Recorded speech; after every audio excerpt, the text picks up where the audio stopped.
What's up, everyone? I'm Evan Nystrom, owner of Outlier Athlete Development. I am a exercise physiologist and strength and conditioning specialist. And I'm Tyler, the owner of the MX Factory, the baddest dude on the planet when it comes to training technique on dirt bikes.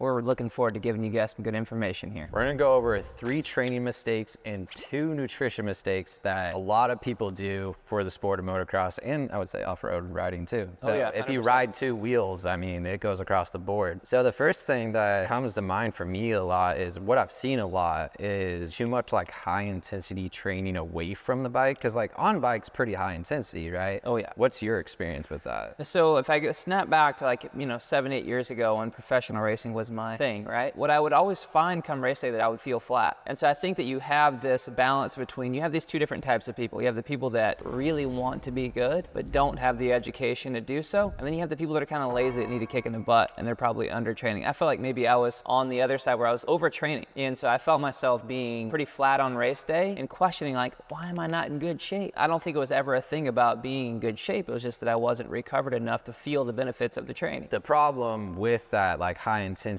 all the time is like some people can withstand it, right? Because there have been riders that have found that success. So it's like, oh, they're having success with that, so like that's what I should do. But you know, the body's not a one size fit all. So like, why should a training really be finding balance, you know, in a program that is more suited towards allowing somebody to make the changes for themselves? So like, let's look at like a low intensity and a high intensity throughout the week. Let's look at some strength. Let's look at some mobility. Hopefully by the time the weekend rolls around, if somebody is racing week to week, they're feeling like they're recovered enough. And if they're not racing week to week, they still feel like they're in good enough shape that they can go out every other week, maybe once a month, because right, we're all on different ride programs like that. So I think that's kind of the solution to that problem, is like having more balance, because from a technical place, like the body has different systems of energy sources, right? And if we only ever change one thing, then like we're lacking in the other thing. Yeah, I totally agree. So getting into like a little bit of the nutrition side of things, which just kind of lines up with that a little bit, is an issue that we see a lot, and I think it's across all sports, it's not just our sport, is people have this old school mentality of too much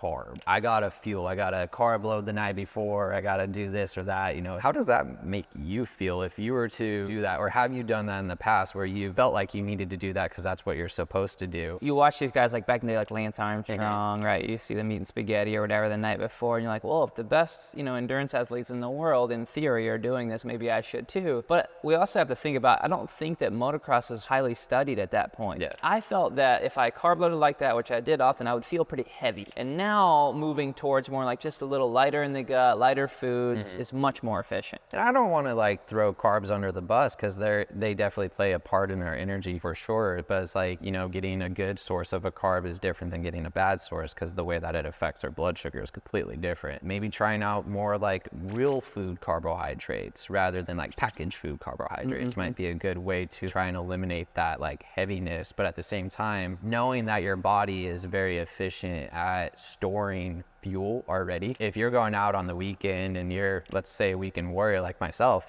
I don't go and ride 235s a weekend. I'll go do maybe one class sometimes, and I don't really need to overload my fuel for that. I should be able to go off of what I just had for dinner last night pretty normally, and then just hydrate and fuel throughout the day and not get that like heaviness. And the nice part about that too is my body's used to those foods. I don't eat pasta that much, not because I don't want it or I don't like it. It's just not a part of my usual regimen. Yeah, so what are a few foods that you would trade out for pasta? Rice is very easier to digest. It'll go through quicker and you'll get that energy. Potatoes are fine as well. It could be, your standard potato, or it could be a sweet potato. It's kind of what fits your fancy. Yeah. I would say the tip to that, to make those 2 things, a potato or a rice, better, is something that we call resistant starch. If we cook our potatoes ahead of time, or we have our rice cooked ahead of time, we let it cool and reheat it, it changes the glycemic index, which is how the sugar affects our blood, which is super neat. Because like, you could probably attest to this. You ever had leftover French fries before? Texture is different, right? Yeah. Right. So it actually shifts, and it changes that glycemic index. And so you still get that nice carb without the blood sugar spike. So yeah, that's definitely, I would recommend that. Yeah. I like that. That's the hot take right there. So we kind of touched on like the overtraining side of things. When you're overtraining, really means you're just working your body into the ground, right? And the thing about like overtraining as well, you know that you should probably be like getting enough sleep, but at the same time, you can't sleep because your body's in such a fight or flight response to how much training you're doing. So I think something that a lot of people just in general have a hard time with is getting enough sleep. How do you feel like sleep has improved since you've been trying to lock in on your health better? Oh, the sleep's 100% better. I do remember like wondering why I wasn't tired. So you go do 2, 3, 4, sometimes 30, 40-minute motos in a day, then go road bike for an hour or 2 hours, and you come home, you're like, I can't sleep. Or now I just feel like that my system's more regulated. I also have a little better understanding of how to go to sleep. Right. Letting the phone be, you know, somewhere else, getting the room dim, making it cool. Just a few little things that you can do to kind of fall into deeper sleep. And then, you know, your recovery has got to be much higher. I don't know the percentages, but man, you just feel like when you wake up that you're ready to, one, just talk to people. I know when I don't recover right, I don't want to talk to people. And I talk to people for a living, so it's a bad thing. I would attribute good sleep to a lot of things in life. This is a very important part to our recovery, and I think a lot of people would benefit at the end of the day if they just took 30 minutes at night to have a routine. And it's really nice for travel too. So like if you have this routine and you travel, and as soon as you start to kind of kick into that routine, you know, say you're at an Airbnb or a hotel, your body recognizes and your brain recognizes like, oh, he's getting ready for bed. And then you can get better sleep, because that's the nature of the sport as well, is like travel does come with racing. You know, for anyone that travels different time zones and stuff, it makes that a little bit easier, but it also just is so big for the recovery side, but also performance, right? You get 4 hours of sleep before a race, like you're gonna be in trouble. So when we look at nutrition, there's 3 macros that we can really like break nutrition up into. And of course there's micronutrients, our vitamins and minerals that are very important, but our macros tend to be the things that give us a little more fuel and really help with recovery as well. So we kind of talked about the carbohydrate a little bit, which I would say like as its antagonist would be like the protein. Do you have a goal that you set for yourself daily that you're trying to do to get enough protein? Because I feel like a lot of the people that I work with typically aren't getting enough protein in their day-to-day. I try to get my body weight in grams for the most part. I mean, I eat a lot of beef and I eat a lot of grass-fed stuff and wild-caught salmon, things like that. And I got a pretty good idea, like, hey, if I'm eating a pound of meat, it's going to be 80 to 100 grams of protein. So a pound and a half a day is kind of where I like to land, and then I just backfill from there. Roughly about 1 gram of protein per body weight for me. And, you know, you could get a little bit more intense into that because, you know, let's say we're talking to somebody that is in maybe the 250 zone of their weight, right? That's a lot of protein to try and take in. So we can kind of change that formula a little bit and say 1 gram of protein per lean body mass, right? It's going to be tough at first to try and incorporate more protein in because most people don't realize that they're not getting enough in the first place. Protein is very satiating, makes you feel very full, which is kind of the beauty of it at the same time. I think that's where people mess up when they're trying to lose weight, right? Is because they're hungry because they're not eating enough protein. When I eat the right amount of protein, I have no weird craving. Yeah, absolutely. It's, you know, that building block for all of our body to exist. It's the amino acid complex, as we would call it. So other foods do have amino acids to them, like a sweet potato. There is an amino acid complex to it. It's just not a complete amino acid complex to create a protein.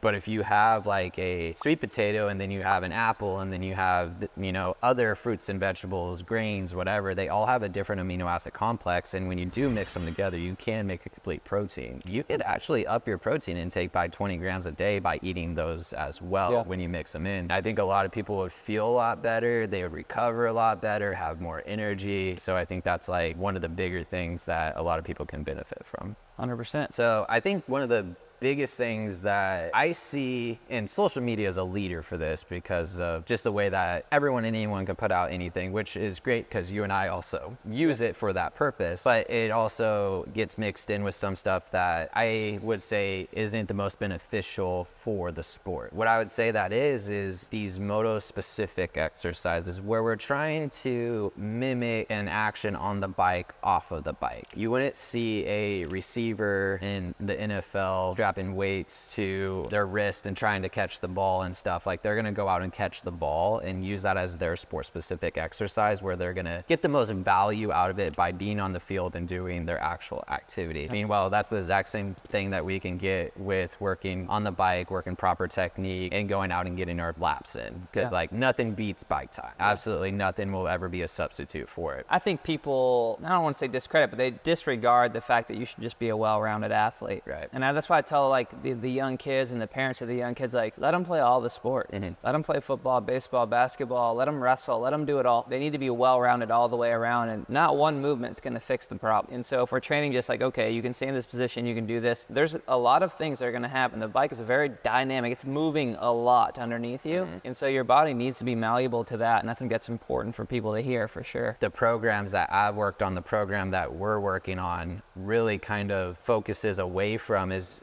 we're not trying to just create movements where we're mimicking bike. You have great on bike work. So all we're doing is trying to create something that's going to complement it. Yeah. And that's what it really needs to be more so than anything, is a complementary regimen in the gym rather than something that is going to like take over from it. Because we're not racing in the gym, we're racing on the track. So we should go do that stuff on the track. Yeah, they all stem from an athletic position too.